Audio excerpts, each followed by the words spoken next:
Hi student, जैसे कि taxation में हमारा chapter 3 residential status of an SSC चल रहा है। आज हम उसमें क्वेश्चन नंबर 7 कर रहे हैं और इस टाइप के हम सम करके आए हैं।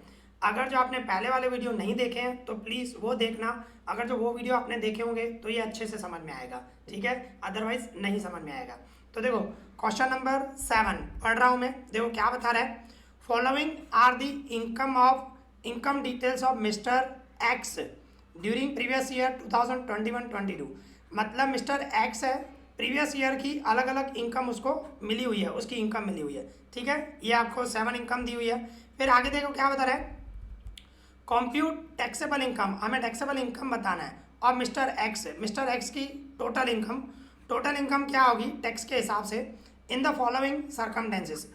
कौन से सर्कमटेंसेस है, अगर जो उसका रेसिडेंशियल स्टेटस ऑर्डिनरी है, ऑर्डिनरी रेसिडेंट है पहला। दूसरा, अगर जो उसका रेसिडेंट है बट नॉट ऑर्डिनरी रेसिडेंट है। एंड थर्ड, अगर जो non residence of India NRI है तो उसका रेसिडेंशियल स्टेटस अगर जो इस तरह है तो इनकम क्या होगी, टोटल इनकम टैक्स के हिसाब से टैक्सेबल इनकम कितनी होगी वो हमें बताना है। तो इस तरह आप स्टेटमेंट बनाओगे, आप देख सकते हो पर्टिकुलर और 3 column, ordinary resident but not ordinary and non residence of India, ये 3 कॉलम बनाने हैं, ठीक है। फिर जिसके लिए टैक्सेबल होगा उसमें लिखेंगे, सिंपल, और कुछ भी नहीं है। तो आप देख सकते हो कौन सी इनकम है। First number business income earn in India. देखो क्लियर बता रहा है, बिजनेस की इनकम कहाँ पे अर्न कर रहे हो आप, इंडिया में ही अर्न कर रहे हो। इंडिया में अर्न कर रहे हो मतलब तीनों के लिए टैक्सेबल, 13,10,000 तीनों में टैक्सेबल होगा, आप देख सकते हो, ठीक है। Business income earn in India तीनों में आएगा, 13,10,000 13,10,000 सिंपल, ठीक है। इसके बाद आ जाओ second number, pension receive, pension मिल रही है इन दुबई में मिल रही है। फ्रॉम कहाँ से, अ फॉर्मर इंडियन एम्प्लॉयर। अभी आप देखो एम्प्लॉयर बता रहा है, एम्प्लॉयर कौन, कंपनी, और कौन सी कंपनी है, इंडियन कंपनी। एम्प्लॉयर मतलब ऑनर आप बोल सकते हो, कंपनी। तो एम्प्लॉयर कहाँ का है, इंडिया का है, वहाँ से ही पेंशन आ रही है, आप देख सकते हो। तो ये तीनों में टैक्सेबल होगा क्योंकि इंडियन कंपनी से आ रही है पेंशन, 6,40,000 तो तीनों के लिए टैक्सेबल होगा, ठीक है, आप देख सकते हो। Second number, pension received in Dubai from a former Indian employer, तीनों में आएगा 6,40,000 इस तरह, ठीक है, ये ध्यान रखना है।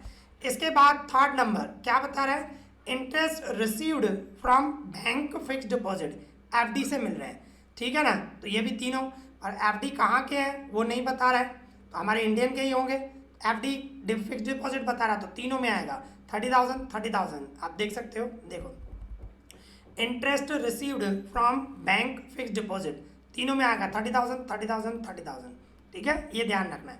ये हो गई हमारी third number income. Fourth number देखो क्या बता रहा है, income earn from agriculture land situated in Nepal. देखो एग्रीकल्चर लैंड है और नेपाल में है, आउटसाइड इंडिया है। अगर जो ये इंडिया में होती ना तो तीनों के लिए फ्री होता, पर ये किसके लिए टैक्सेबल होगा, सिर्फ फर्स्ट नंबर के लिए, ऑर्डिनरी जो रेसिडेंट है उसके लिए ये टैक्सेबल होगा, ठीक है ना। और इनकम कहाँ पे मिल रही है वो नहीं बता रहा है, तो समझो वहीं पे ही मिल रही है। अगर जो इंडिया में मिलती तो तीनों में टैक्सेबल हो जाता, ठीक है, ये ध्यान रखना। तो वहीं पे नेपाल में ही मिल रही है, तो सिर्फ फर्स्ट नंबर के लिए 40,000, ओके। तो आप देख सकते हो इनकम, आप देख सकते हो fourth, income from agriculture land situated in Nepal में, तो फर्स्ट नंबर में 40,000 आएगा, बाकी दोनों के लिए डैश टैक्सेबल नहीं होगा।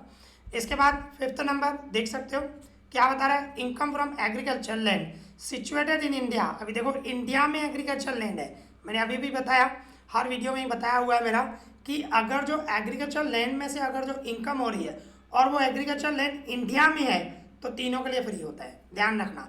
भले ये 50,000 इनकम है पर आपको तीनों में टैक्स नहीं लगेगी, तीनों में डैश आएगा, भले ऑर्डिनरी हो, रेसिडेंट बट नॉट ऑर्डिनरी हो, या एनआरआई हो, देख सकते हो आप। देखो income from agriculture land situated in India में सिचुएट हो, तीनों में फ्री होगा, इस तरह, ठीक है। ये हो गई हमारी फिफ्थ नंबर इनकम। आगे देखें सिक्स क्या बता रहा है, dividend received outside India from shares of foreign company.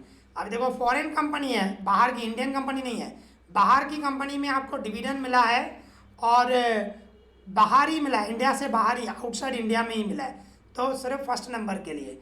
अगर जो इंडियन कंपनी का डिविडेंड होता तो 10 लाख तक फ्री, मैंने बताया आपको 10 लाख तक फ्री होता है, 10 लाख से ज़्यादा होगा तो उस पर टैक्स लगती है, ध्यान रखना। ये तो फॉरेन कंपनी है और इंडिया से बाहर ही मिल रहा है, तो सिर्फ फर्स्ट नंबर जो ऑर्डिनरी रेसिडेंट है उसके लिए टैक्सेबल होगा, क्योंकि हमें फॉरेन कंपनी है और बाहर ही मिल रहा है, इंडिया में नहीं मिल रहे हैं पैसे, ठीक है। तो आप देख सकते हो dividend received outside in India from shares of foreign company, देख सकते हो फर्स्ट नंबर के लिए, सेकंड और थर्ड में नहीं आएगा। तो 60,000 फर्स्ट सिर्फ ऑर्डिनरी रेसिडेंट में।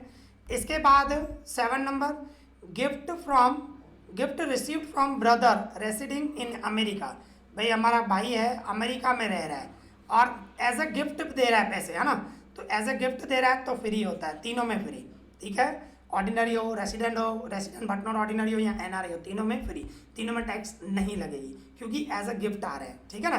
तो gift received from brother residing in America, America में रह रहा है, ठीक है।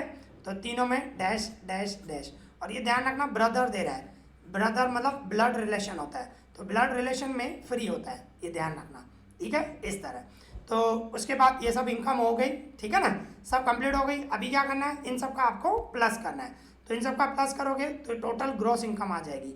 ये ऑर्डिनरी रेसिडेंट है तो इतनी ग्रॉस इनकम हुई, अगर जो रेसिडेंट बट नॉट ऑर्डिनरी है तो इतनी हुई, और एनआरआई है नॉन रेसिडेंस ऑफ इंडिया तो इतनी, ये इस तरह, ठीक है। सिर्फ टोटल कर देना है, ये टोटल ग्रॉस इनकम है, टोटल टैक्सेबल इनकम है, जो भी बोल सकते हो, ठीक है।